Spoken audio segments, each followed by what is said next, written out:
There are 20 manuals sitting there that all worked in conjunction with a certain system. I mean, even today, I sit and listen to something and somebody will say something and they'll ask me and I'll say, well, I don't know.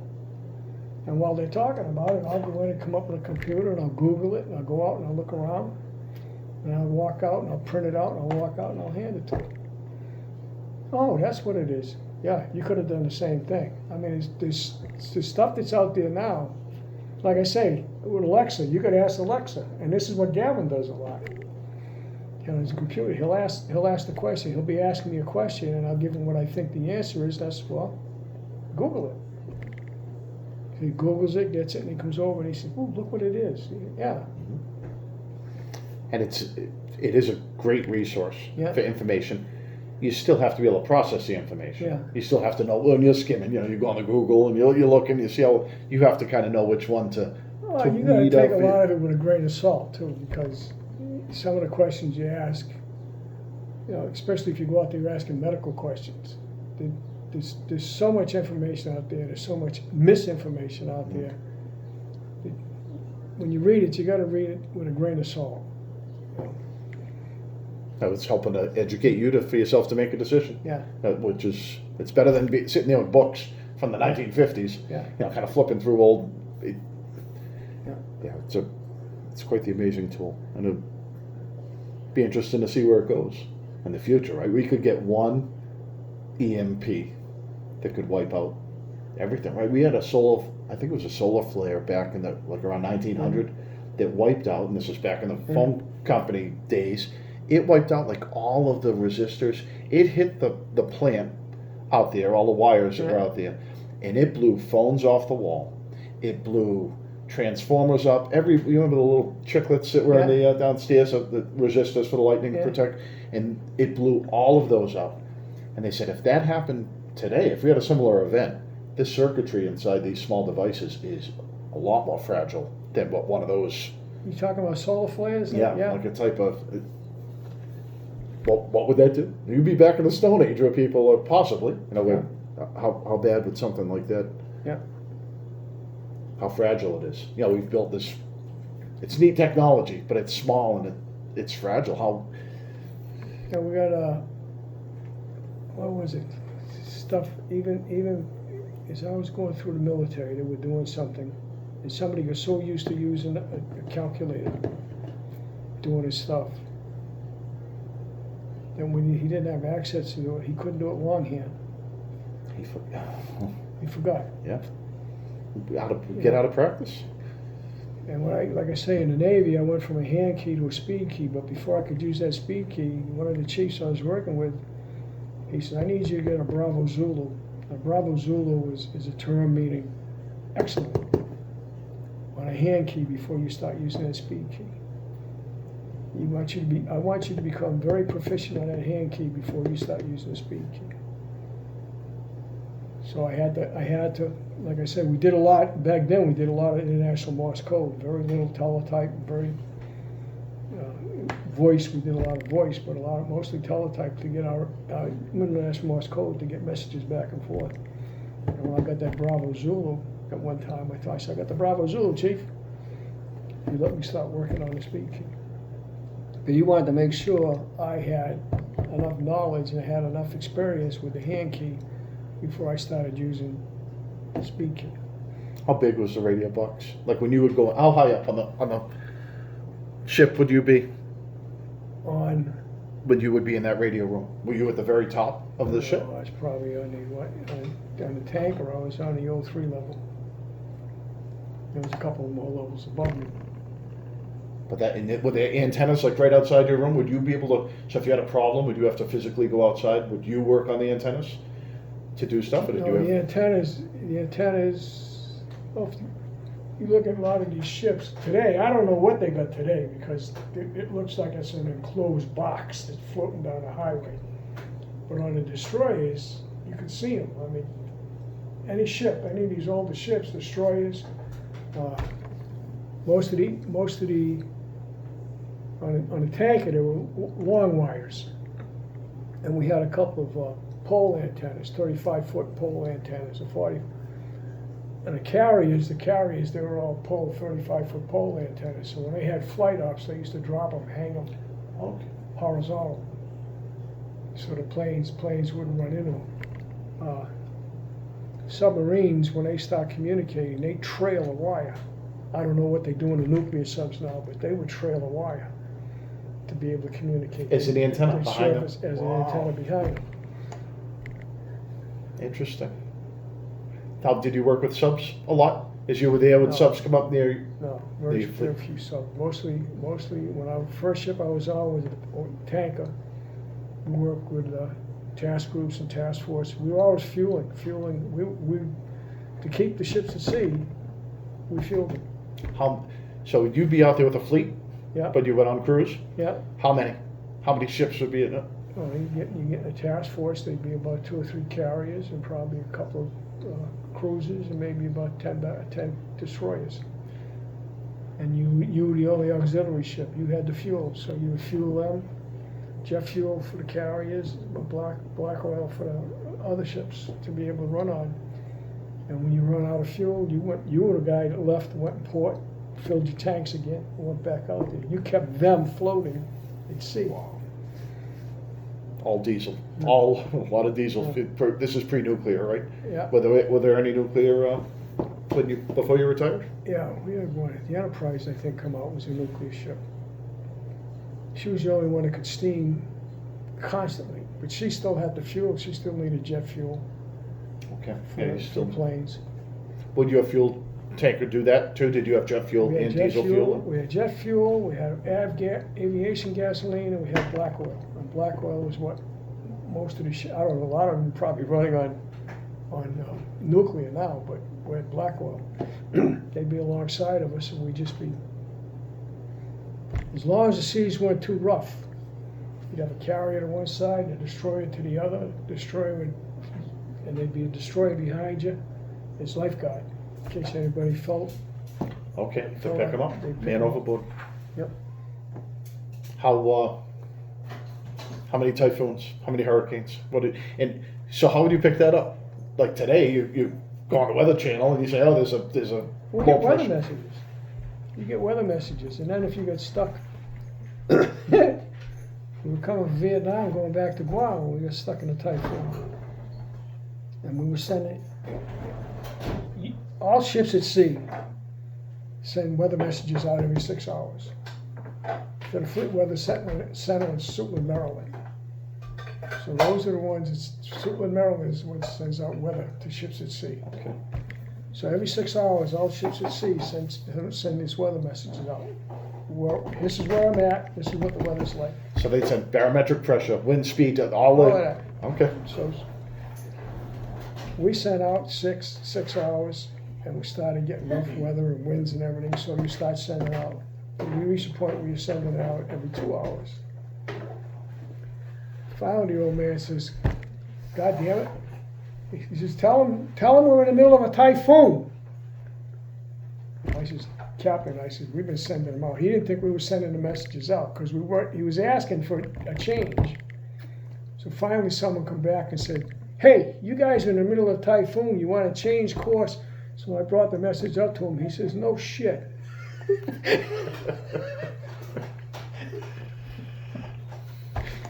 And so you're out there with all of those ships in the middle of a typhoon. So 200-mile-an-hour winds, like that's a Oh, severe. I don't know what the winds were, but I know the seas were rough. How high? What are the waves? And when the waves are that big, are you able to go out on the deck and look, or just everyone's inside? We had left the Mediterranean and we would come back after a 7-month med cruise, and we had 4 destroyers that were with us.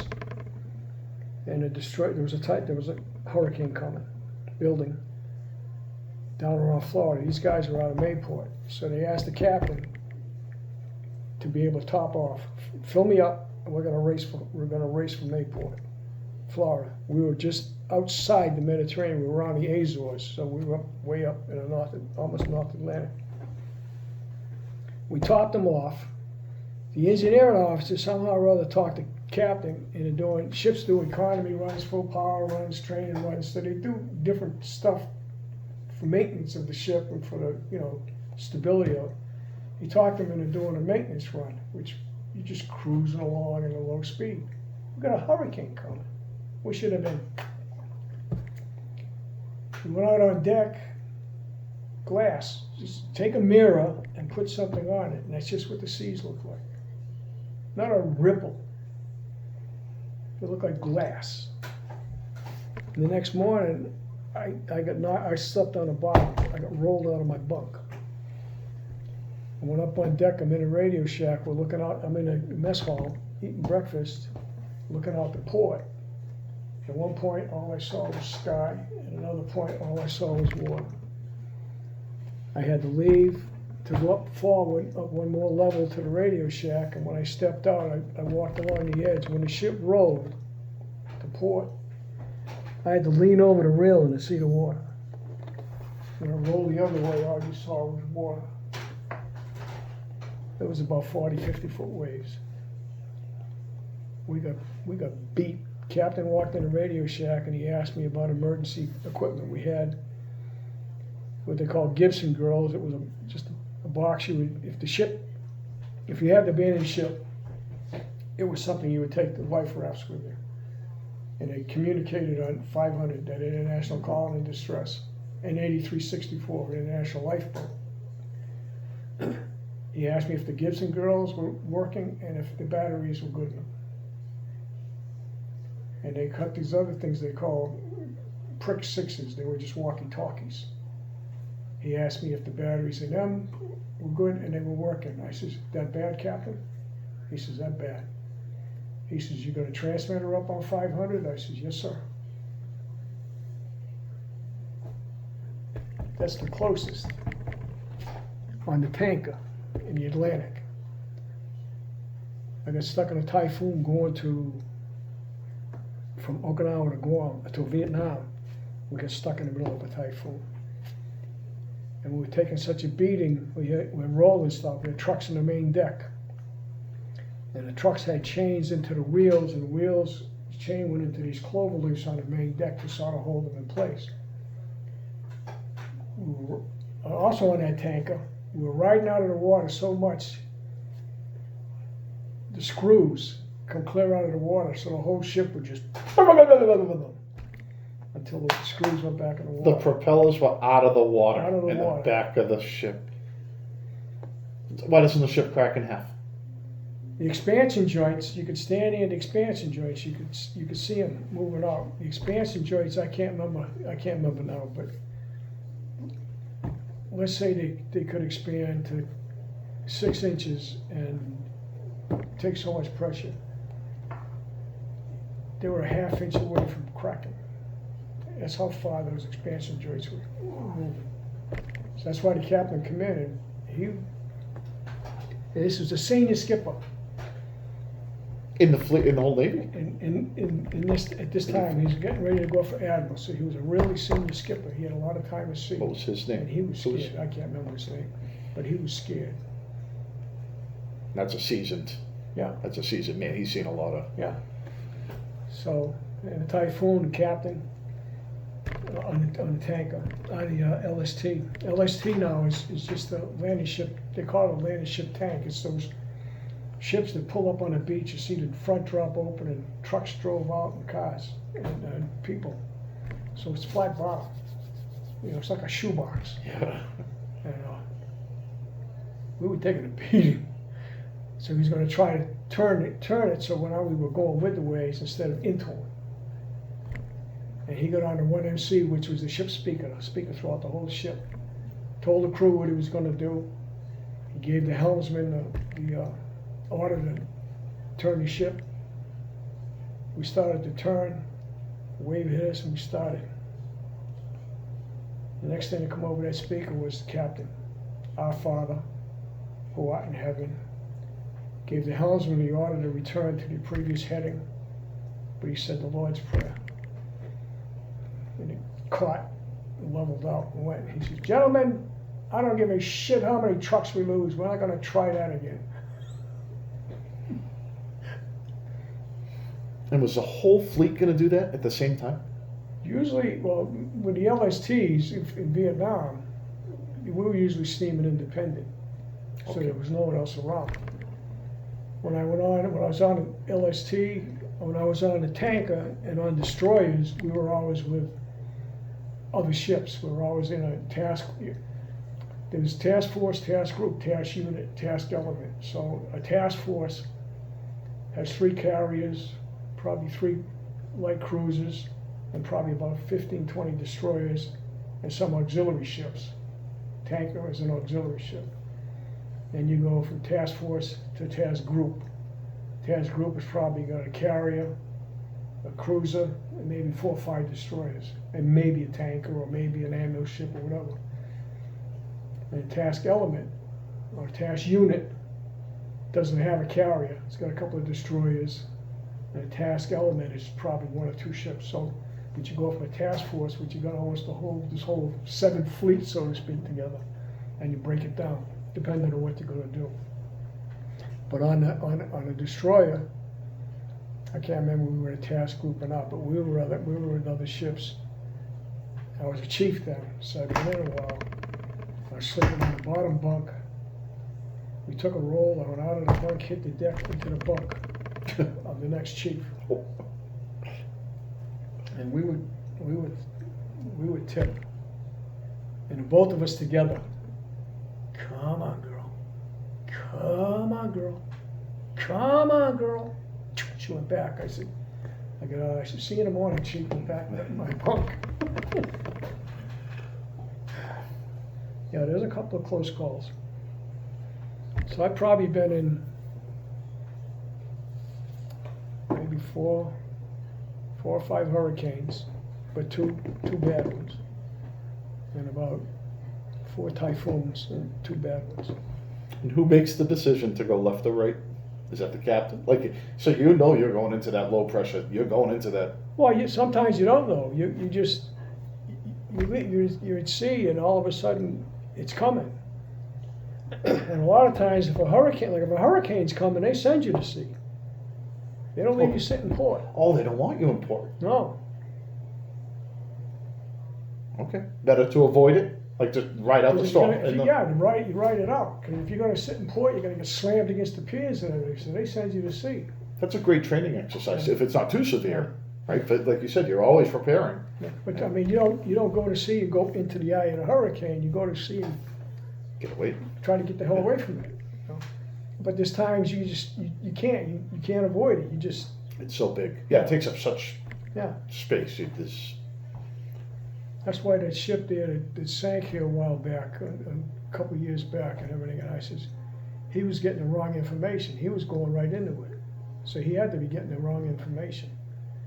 Because by rights, you don't go for it, you turn away from it. So he should have turned and gone the other way. Yeah, constantly getting better. Gets to a certain point where you're going dead opposite of the way the storm's going, and just things should constantly be improving. Yeah, that's. Yeah, there was a couple of close calls. I know we were in one time. I was up on a bridge. Captain looked up forward. I'm watching this antenna. I got up there, just getting beat with the waves, and started breaking. He turned around, looked at me. We took a roll on the bridge of every ship. I can't remember what they call it. You got this thing that's got degrees in it. It goes 0 to 25, 30, or 40, right on either side. And you got a pendulum. So as the ship's rock and rolling, this thing is going. If it hits that last mark, it's like the point of no return. So you either roll back and stabilize, or you capsize. We took a roll, and both the captain and I just looked over it. look. We were 2 degrees. Wow, 2 degrees from hitting that point of no return. We're both looking at it. Want a cup of coffee, Skipper? Yeah, Chief. Okay, be right back.